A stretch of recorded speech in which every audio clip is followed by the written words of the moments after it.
بسم الله الرحمن الرحيم الحمد لله حمدا كثيرا طيبا مباركا فيه كما يحب ربنا ويرضاه وأشهد أن لا إله إلا الله وحده لا شريك له وأشهد أن محمدا عبده ورسوله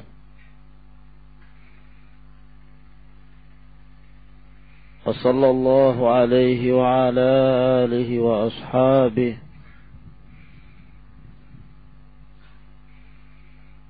وسلم تسليما كثيرا أما بعد berkata Al-Allamah Al-Mujaddid Syekhul Islam Muhammad ibn Abdul Wahhab An-Najdi rahimahullahu ta'ala Babun Minasyirki Min tab'idiyah Ay ba'du syirk Di antara kesyirikan.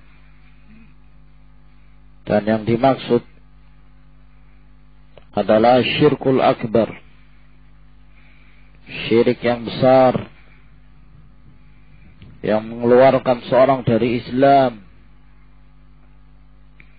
Maka di antara jenis kesyirikan yang besar itu ayyastaghitha bi ghairillahi aw yad'u ghairah. Ketika seseorang beristighatsah kepada selain Allah, ataukah berdoa kepada selain Allah subhanahu wa ta'ala.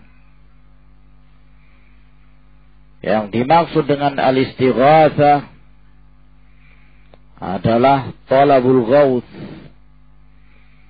Pada pertemuan yang lalu telah kita singgung bahwa di antara sekian banyak dari bentuk-bentuk istif'al, istaf'ala, yastaf'ilu, tambahan alif, sin dan ta maknanya talab. Maka istaghatha yastaghithu, al-istighatsah maknanya adalah talabul ghauth, meminta al-ghauth. Al-ghauth itu menghilangkan kesukaran, kesulitan, ya. Sehingga al-istighatsah maknanya adalah meminta untuk dihilangkan dari kesukaran dan kesulitan yang melandanya. Pepet,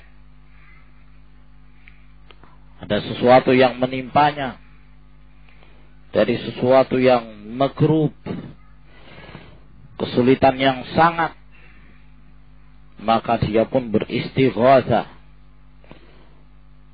Dari sini kita ketahui bahwa istighatsah salah satu bentuk isti'anah, mencari pertolongan, meminta pertolongan. Dan itu termasuk dari jenis doa. Ad-doa maknanya talab, meminta, mencari. Sehingga penyebutan doa setelah menyebutkan istighatsah di dalam bab ini, ayastaghitha bi ghairillahi aw yad'u ghairah, ya, termasuk dari penyebutan yang khusus terlebih dahulu, kemudian setelah itu disebutkannya yang umum, ya, min bab dzikril 'am ba'dal khas, menyebutkan yang umum setelah disebutkannya yang khusus. Nah, Dan ini sering kita dapatkan di dalam nas-nas, dalam Al-Quran ataukah di dalam hadis-hadis Nabi Sallallahu Alaihi Wasallam. Ada yang disebutkan khusus, kemudian disebutkan umum. Ada pula yang disebutkan umum terlebih dahulu, kemudian disebutkan khusus. Allah Subhanahu wa Ta'ala berfirman, "Hafidhu 'ala sholawati was sholatil wusta." Yang disebutkan apa dulu? Umum apa khusus? Umum dulu, baru disebutkan as-sholatil wusta, yaitu sholatul asr. Disebutkannya khusus setelah disebutkannya umum.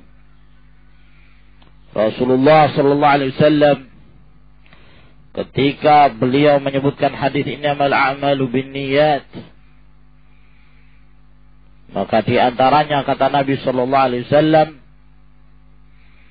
innamal a'malu binniyat wa innamal likulli imri'in ma nawa, faman kanat hijratuhu ila Allah wa rasulih fa hijratuhu ila Allah wa rasulih, wa man kanat hijratuhu lidunya yusibuha aw imra'atin yatazawwajuha aw yankihuha. Barang siapa yang hijrahnya itu karena dunia, ini umum. Lalu setelah itu disebutkan yang lebih terkhusus dari dunia, yaitu wanita. Karena wanita termasuk dalam jenis dunia. Sehingga ini ikhwani fiddin azakumullah, disebutkannya al-istighatha, kemudian setelah itu disebutkannya doa, untuk menjelaskan bahwa bukan hanya istighatsah saja yang termasuk dari jenis kesyirikan, bahkan yang lebih umum daripada itu, yaitu jenis ad-doa. Segala jenis doa, ya, meminta pertolongan, meminta bala bantuan dalam perkara-perkara yang tidak seorang pun dari makhluk ini yang mampu kecuali Allah Subhanahu wa Ta'ala. Setiap istighatsah termasuk dalam jenis doa, tapi tidak sebaliknya. Nah, karena doa itu lebih banyak dan doa itu lebih umum, ya. Isti'adzah termasuk dari jenis doa.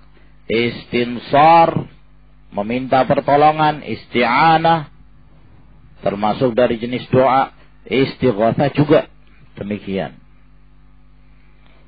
Dan doa terbagi lagi menjadi dua. Ada doaul mas'alah dan ada doa al-ibadah. Doa meminta dan ada pula doa ibadah.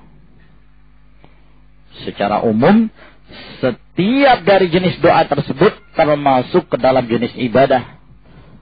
Karena telah disebutkan oleh Nabi sallallahu alaihi wasallam, ad-du'a huwal ibadah, dalam hadis Nu'man bin Bashir. Doa itu adalah ibadah. Wa qala rabbukum ud'uni astajib lakum. Berkata Rabb kalian, berdoalah kepadaku. Berdoalah kalian kepada Allah Subhanahu wa Ta'ala. Allah akan mengabulkan doa kalian. Nah, setiap perkara-perkara yang diperintahkan oleh Allah dan dianjurkan dan disyariatkannya, maka menyerahkannya kepada Allah Subhanahu wa Ta'ala semata, itulah tauhid. Dan menyerahkan perkara itu pada selain Allah Subhanahu wa Ta'ala, itulah syirik.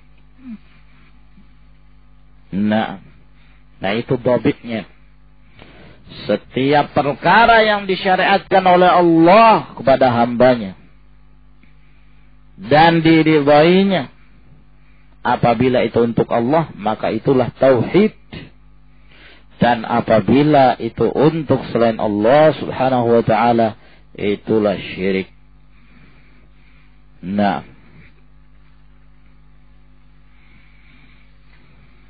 wa qaulullahi ta'ala, Allah Subhanahu wa Ta'ala berfirman, Wala tad'u min dunillahi. Janganlah kalian menyeru, janganlah kalian berdoa dari selain Allah, ma la yanfa'uka wa la yadhurruk. Apa-apa yang tidaklah memberikan manfaat kepadamu dan tidak pula mendatangkan kemudaratan padamu. Sebab yang memiliki manfaat dan mudarat hanya Allah. Maka apabila kita hendak meminta manfaat, minta kepada Allah, sahibul manafi', yang memiliki manfaat dunyawiyah wal ukhrawiyah. Dan apabila kita hendak menghilangkan kemudaratan, mintalah kepada yang memiliki kemudaratan, yaitu Allah Subhanahu wa ta'ala. Kalau kamu minta kepada apa yang tidak memberi manfaat padamu dan tidak pula memberikan kemudaratan, fa in fa'alta fa innaka idzam minadh dhalimin. Kalau kamu melakukan yang demikian, berarti kamu termasuk dari orang-orang yang zalim, yaitu musyrikin. Itulah kezaliman yang paling besar. Maka ayat ini memerintahkan kepada kita bahwa berdoa itu tidak boleh kepada selain Allah Subhanahu wa ta'ala. Sebabnya kenapa? Karena selain Allah, mereka bukanlah yang memiliki manfaat dan madarah. Yang memiliki manfaat hanyalah Allah Subhanahu wa ta'ala. Mau minta apa? Meminta rezeki, minta kepada Allah, Allahumma rzuqni, ya Razzaq urzuqni. Ya. Mau minta kebahagiaan, minta kepada Allah Subhanahu wa ta'ala. Rabbana atina fid dunya hasanah wa fil akhirati hasanah wa qina adzabannar. Jangan minta kepada selain Allah. Ya, ada kesulitan, ada kesusahan, datang ke kuburan. Ya. Nah, tergantung kuburan siapa yang masyhur di negaranya. Kalau di Mesir ya Al-Badawi, datang ke kuburan Al-Badawi. Ya, kalau di Irak ya ke kuburannya Al-Husain bin Ali bin Abi Thalib. Ataukah ke kuburannya Abdul Qadir Al-Jailani. Ataukah kuburannya para wali yang mereka anggap wali, dari Wali Songo. Dari Sunan Ampel kah, Sunan Penjaga Kali kah, atau sunan-sunan yang lainnya. Nah, tergantung siapa yang masyhur. Nah, ketika mereka dihimpat permasalahan, banyak permasalahan, problem keluarga, datangnya ke mereka, minta agar diselesaikan. Gimana mungkin? Ya, mereka yang sudah mati. Untuk mendatangkan manfaat untuk mereka sendiri, mereka tidak mampu. Apalagi untuk menolong orang lain. Nah, tatkala mereka masih hidup saja, kalau dia tidak berada di tempat itu, ya tidak bisa memberikan pertolongan. Tidak bisa. Ya, Abdul Qadir Jailani di sana, ya, di Irak misalnya, walaupun dia masih dalam keadaan masih hidup, dan kamu di Indonesia mintanya kepada dia ketika terjadi kesusahan, ya dia tidak akan mendengarkan apa yang kalian katakan. In tad'uuhum la yasma'u du'aakum. Kalau kalian berdoa kepada mereka, mereka tidak akan mendengarkan omongan kalian, apa permintaan kalian. Adapun yang dihikayatkan oleh kaum Sufiyah dalam hal ini adalah hikayatun batilatun. Hikayat yang batil, yang dibuat-buat, palsu. Ya. Mereka anggap itu sebagai karamah. Seperti yang disebutkan dalam kitab Jami'u Karamatil Auliya. Yang sebenarnya isinya adalah karamatus syayatin. Ya, bukan karamat, bukan kemuliaan itu. Sukhriyatus syayatin.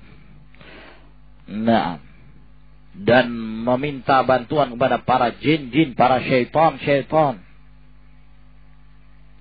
Dikisahkan di dalam salah satu biografi para habaib mereka yang disebut dengan Habib Al-Idrus.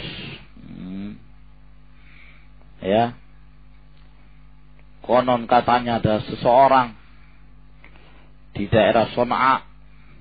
Jadi buku ini banyak menceritakan tentang daerah Yaman karena memang sumber sufi itu di Yaman, Hadramaut sana. Ya. Di Darim. Jadi kalau mungkin antum ada yang mendengarkan si fulan pulang dari Yaman, belajar dari Yaman, dia orangnya NU atau dia orangnya sufi, nggak mungkin belajar di Ahlul Hadis, nggak mungkin. Tempatnya di Hadramaut sana. Banyak kubah-kubahnya para habaib. Satu kuburan kayak masjid. Persis dibikinkan kubah gitu.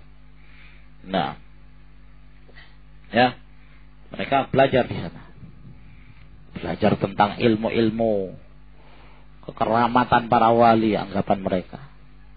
Ya, di antara yang disebutkan bahwa ada seorang yang ketika itu dia mendapatkan kesulitan.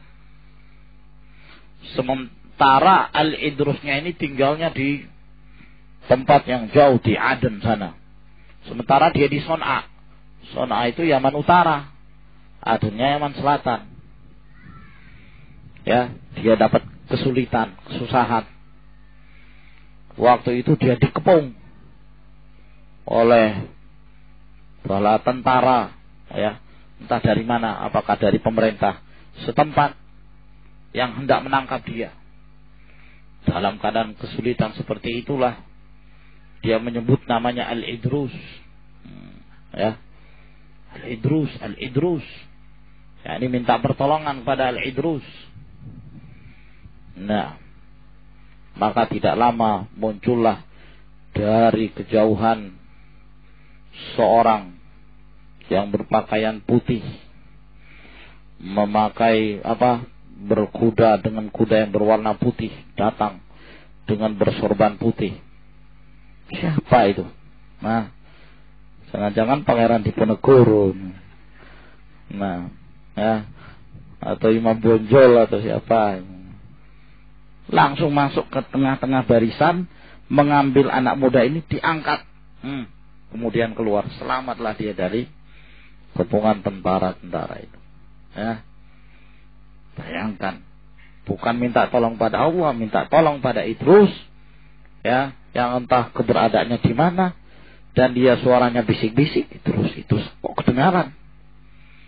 Nah, ya, juga terjadi pula di Yaman, ya, menurut cerita ini, bahwa ada seseorang yang selalu dizalimi, dianiaya oleh pemerintahnya, penguasa pada waktu itu. Yang penguasanya ini zalim, suka menganiaya rakyatnya, terlebih-lebih dia, karena dia punya harta, maka setiap hari dia diperas, dianiaya, sehingga dia selalu merasa disakiti. Nah, maka dia pun sudah mengupayakan berbagai macam cara. Tiap hari baca surat Yasin, gak mempan. Nah,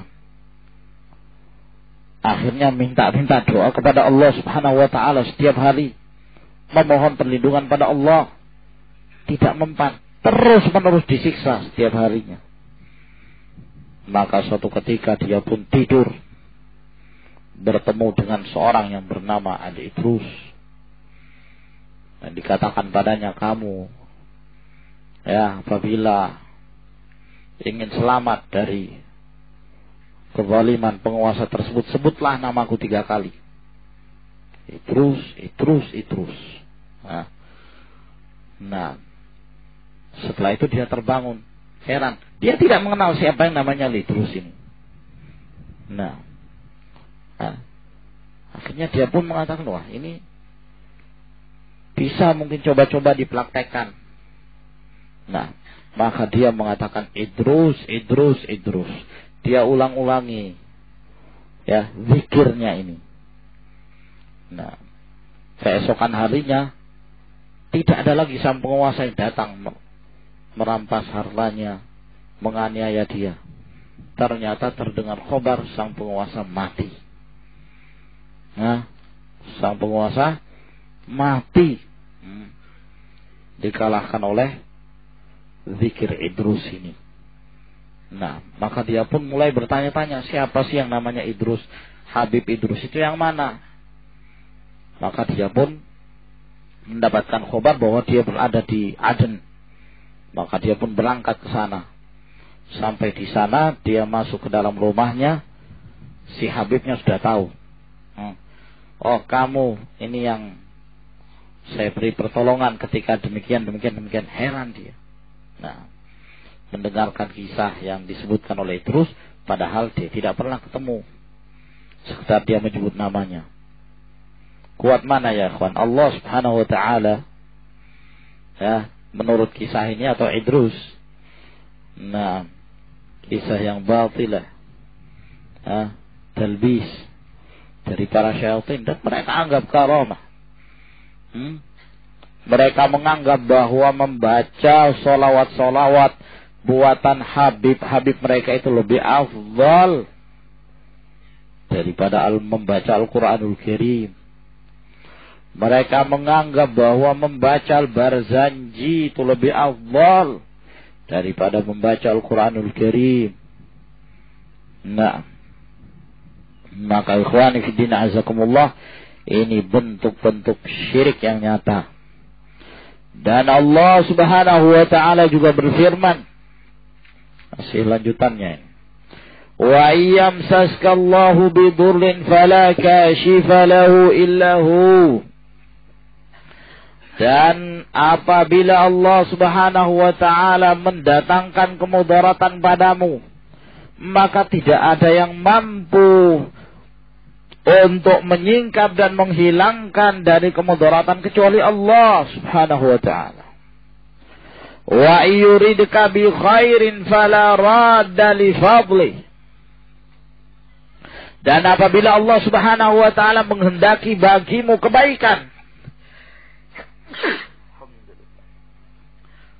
fala radda li fadlih, maka tidak ada yang mampu untuk menolak keutamaan yang Allah subhanahu wa ta'ala berikan itu. Yusibu bihi man yasha'u min ibadihi wa huwal ghafurur rahim. Allah subhanahu wa ta'ala memberikan kepada siapa saja dari hamba-hambanya. Apakah itu kemudaratan ataukah itu kebaikan, Allah subhanahu wa ta'ala maha pengampun dan rahim. Ya. Wa qaulu, dan Allah juga berfirman, innal ladzina ta'buduna min dunillahi, sesungguhnya orang-orang yang kalian sembah dari selain Allah, siapapun dia, la yamlikuna lakum rizqa, mereka tidak memiliki rezeki untuk kalian. Kenapa kalian sembah mereka? Nah, ya. Kalian sudah tahu dia ada di dalam tanah dan dia tidak punya duit, dia tidak punya harta sekalipun. Kok kalian minta kepada dia? Yang kalian minta apa yang dia tidak miliki? Rezeki dia tidak miliki. Ya. Nah, manusia saja yang punya duit, yang punya uang, yang senantiasa memberikan kamu gaji tiap bulan, tidak boleh kamu sembah. Ya. Tidak boleh kamu sujud di hadapannya dengan harapan mendapatkan uang darinya. Naam. Apalagi kepada selainnya. Karena yang demikian ini bentuk-bentuk ibadah yang kalian sembah dari selain Allah subhanahu wa ta'ala. Mereka tidak memiliki apapun. La yamlikuna min qitmir, ya, biji korma saja mereka tidak miliki. Bahagian dari biji korma saja mereka tidak punya, apalagi untuk memberikan pada orang lain. Ya, Faqidu syai'i la yu'ti. Kata kaidah menyatakan faqidu syai' la yu'ti. Orang yang tidak punya sesuatu, tidak mungkin dia bisa berikan orang. Dia tidak punya mobil, masa dia belikan orang mobil? Dia sendiri nggak punya. Nah, dia tidak punya harta, dia tidak punya rezeki. Bagaimana mungkin dia bisa memberikan kepada orang? Fabtaghu 'indallahi rizqa wa'buduh. Maka mintalah di sisi Allah Subhanahu wa taala rezeki itu dan sembahlah Dia. Washkuru lahu ilaihi turja'un. Dan bersyukurlah kalian kepada Allah, karena hanya kepada Allah lah kalian dikembalikan. Wa qaulu, dan Allah Subhanahu wa taala juga berfirman, wa man adallu mimman yad'u min dunillah. Siapakah orang yang paling sesat dari orang-orang yang berdoa kepada selain Allah? Man la yastajibu lahu ila yaumil qiyamah. Orang-orang yang tidak mampu untuk mengabulkan doa tersebut baginya sampai hari kiamat. Ya. Nah. Wahum an du'aihim ghafilun, dan mereka dari doa-doanya mereka lalai. Ya. Bahkan mereka ingkari. Nah. Mereka tidak mendengarkan sama sekali itu. Sehingga walaupun kalian terus meminta dengan berbagai macam cara, kalian menyembelih di sekitarnya, kalian menyumbangkan sekian harta kalian, kalian terus-menerus mengulang-ulangi ucapan kalian, mereka tidak akan mampu. Hanya syaitan selalu mentalbis kalian. Selantiasa menganggap baik apa yang kalian amalkan. Ya. Sehingga ketika kalian minta ke kuburan, lalu kemudian kalian mendapatkan rezeki, kalian selalu menganggap bahwa ini akibat karena saya datang ke kuburan itu. Syaitan akan selalu berusaha menganggap baik apa yang kalian amalkan. Apalagi yang kalau diamalkan syirik, akan dipandang baik, akan dijadikan kalian ketika mengamalkannya itu seakan-akan ada hasilnya. Dalam keadaan kalian tidak menyangka bahwa kesengsaraan akan menyelimuti kehidupan kalian. Nah, ya. Wa idza husyira an-nasu kanu lahum a'da'an wa kanu bi'ibadatihim kafirin. Dan apabila dikumpulkanlah manusia, maka mereka yang mereka sembah dahulu ini, ya, yang mereka berdoa kepadanya, beristighatsah kepadanya, nanti pada hari kiamat akan menjadi musuh-musuh. Kenapa? Karena mereka orang-orang yang saleh. Mereka berlepas diri dari apa yang kalian lakukan. Ya. Kalaulah para wali-wali tersebut yang kalian sembah, yang kalian minta, yang kalian sembah kuburannya, mereka itu orang-orang yang saleh, niscaya nanti pada hari kiamat mereka akan berlepas diri dari apa yang kalian amalkan. Dan mereka menyatakan bahwa kami tidak pernah menganjurkan kalian untuk mengamalkan yang demikian. Nah, dari orang-orang yang saleh, Abdul Qadir Al-Jailani, kalaulah beliau termasuk orang yang soleh, nanti pula pada hari kiamat beliau akan berlepas diri. Para nabi, para solihin, mereka akan berlepas diri dari apa yang kalian amalkan.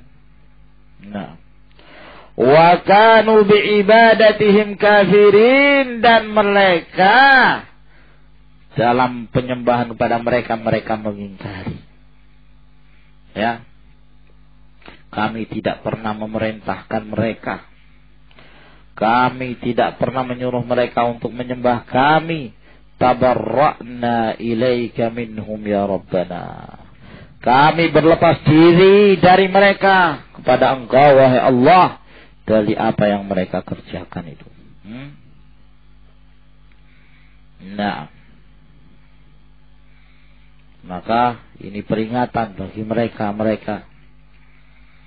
yang menjadikan kebiasaan mereka berdoa kepada selain Allah subhanahu wa ta'ala. Ketika tertimpa musibah, menyangka bahwa penguasa lembah sekitarnya ini dalam keadaan marah. Kalau dia tinggalnya di dekat Gunung Merapi, maka penguasa Gunung Merapi marah. Kalau dia tinggalnya di dekat pantai selatan, maka ratu pantai selatan sedang marah. Nah, kalau dia tinggalnya di dekat Gunung Bromo, maka penguasa Gunung Bromonya lagi marah, mengamuk. Ya. Dan yang lain-lainnya yang mereka lihat kira-kira bisa dijadikan alat untuk melakukan berbagai macam jenis kesyirikan. Maka dibuatlah sesajian, menyembelih hewan, ya, lalu membuat acara, ya, mereka anggap acara ritual. Nah, lalu kemudian, ya, dibuat acara sedemikian rupa, maka disimpanlah makanan itu, atau kalau di pantai dihanyutkanlah makanan tersebut untuk dipersembahkan kepada penguasa lembah itu. Padahal yang menguasanya adalah Allah subhanahu wa ta'ala. Ketika mereka mendapatkan musibah, semuanya dari Allah subhanahu wa ta'ala, dan Allah mendatangkan musibah dengan tujuan yang Allah subhanahu wa ta'ala lebih mengetahui. Nah, dan ini ikhwani fiddin azakumullah penting. Syekh Muhammad bin Abdul Wahhab rahimahullah terus mengulang-ulangi perkara ini di dalam kitab-kitab beliau, dalam risalah-risalah, tulisan-tulisan beliau. Terus beliau ulangi tentang permasalahan tauhidul uluhiyah ini, disebabkan karena demikian berkembang pesatnya kesyirikan. Ya. Nah, dalam keadaan mereka tidak menyadari, dan mereka mengaku sebagai muslimin. Dan bahkan ketika kita pun mengajak mereka untuk kembali ke jalan Allah, kita bacakan pada mereka ayat-ayat ini, kita bacakan pada mereka hadis-hadis, selalu saja mereka menuduh, ya, orang-orang yang senantiasa mengajak kepada tauhid ini dengan tuduhan sesat, Wahabiyah, ya. Nah, pengikut dakwahnya Muhammad bin Abdul Wahhab, Muhammad bin Abdul Wahhab itu kafir dan lain sebagainya, justru dituduh sesat. Nah, padahal beliau tidak menyampaikan kecuali semata-mata tauhid, ayat hadis. Suatu ketika di India atau di Pakistan ada seorang yang demikian bencinya dia kepada yang namanya Wahabiyah itu. Dia perangi, dia tentang habis-habisan. Nah, karena selama ini yang dia dengar bahwa Wahabi itu adalah aliran sesat, aliran yang menyimpang. Maka suatu ketika ada seorang anak muda memberikan pada dia kitab, yang kitab ini dibuka, covernya itu dilepas sehingga tidak nampak penulisnya siapa. Nah, maka dia pun datang ke orang tersebut. Ya, katakan, saya menemukan kitab, coba kamu baca, gimana pendapatmu tentang kitab ini? Yaitu kitab Tauhid. Gimana pendapatmu? Nah, maka dia pun melihat isinya adalah ayat hadis. Nah, Tauhid. Dia melihat ini bagus ini kitab. Ya. Nah, isinya adalah ayat dan hadis. Ya, sangat bagus tentunya. Jauh dari pendapat-pendapat manusia. Nah, kata anak muda ini, tahukah kamu siapa yang menulis kitab itu? Tadi dia tidak. Itu yang menulis Muhammad bin Abdul Wahhab rahimahullah ta'ala. Setelah dia mengetahui itu, maka berubahlah persepsi orang tersebut terhadap Asy-Syaikh. Nah, wa qaulu, dan Allah subhanahu wa ta'ala juga berfirman, amma yujibul muttarra idza da'ahu wa yakshifus su'a wa yaj'alukum khulafa'al ardi a ilahun ma'allah. Siapakah yang bisa menjawab orang yang dalam keadaan kesulitan, dalam keadaan kemudaratan ketika berdoa kepadanya dan menghilangkan kejahatan itu?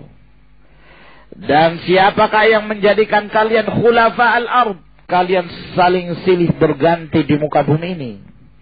Yang satu mati, datang lagi generasi yang berikutnya. Generasi tersebut mati, datang lagi generasi yang berikutnya. Khulafa al-ard.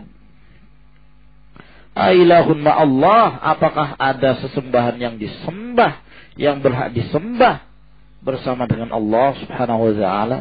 Ini pengingkaran dari Allah Azza wa Jalla terhadap mereka yang menjadikan penyembahan pada selainnya. Wa rawat Tabrani bi isnadi, dan diriwayatkan oleh Tabrani dengan sanadnya, annahu kana fi zamanin Nabi sallallahu alaihi wasallam munafiqun, bahwa di zaman Nabi sallallahu alaihi wasallam ada seorang munafik yu'dzil mu'minin, yang selalu mengganggu kaum mukminin. Ya, munafik ini selalu mengganggu, mendatangkan gangguan pada kaum mukminin. Qala ba'duhum, berkatalah sebagian mereka, yakni sebagian dari kaum muslimin, qumu bina, marilah kita bangkit, marilah kita berdiri, nastaghithu bi Rasulillah sallallahu alaihi wasallam, kita meminta beristighatsah kepada Rasulullah sallallahu alaihi wasallam min hadzal munafiq, dari munafik ini, agar Rasulullah sallallahu alaihi wasallam ya menolong mereka dari kemudaratan yang diberikan oleh orang munafik tersebut. Faqala Nabi sallallahu alaihi wasallam, maka bersabdalah Nabi, innahu la yustaghathu bi, sesungguhnya tidaklah diistighatsah aku itu, wa innama yustaghathu billah, dan sesungguhnya yang dimintai pertolongan dari kesusahan, yang diistighatsahi adalah Allah subhanahu wa ta'ala. Hadis ini disebutkan tahqiqnya dhaif, karena di dalam sanadnya terdapat perawi yang bernama Abdullah ibn Lahiyah, dan beliau seorang perawi yang dhaif. Walhasil bahwa istighatsah itu ada dua macam. Ada istighatsah yang boleh, ya, meminta bantuan untuk dihilangkan kesusahan kepada seseorang yang orang ini mampu, ya, dia mampu memberikan pertolongan itu. Nah, yang demikian ini boleh. Misalnya kita dalam keadaan diperas oleh perampok, atau akan dipukul oleh seorang yang hendak menganiaya kita, kita pun beristighatsah kepada seorang yang kuat. Ya, kita memanggil dia dan dia ada di situ. Tolong saya, ya, dari dari orang ini yang hendak melukai saya, minta tolong. Nah, maka dalam hal ini boleh.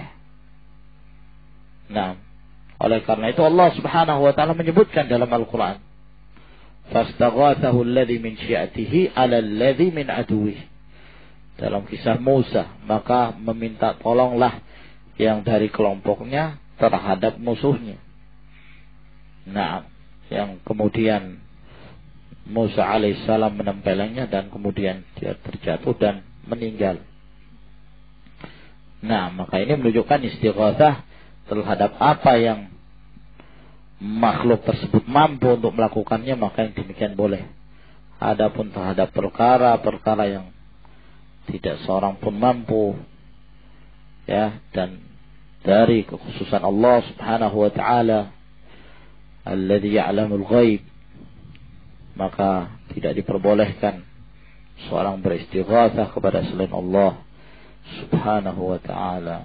Wallahu a'lamu bis-shawab. Ila huna ya ikhwan. Tafaddalu hafizakumullah.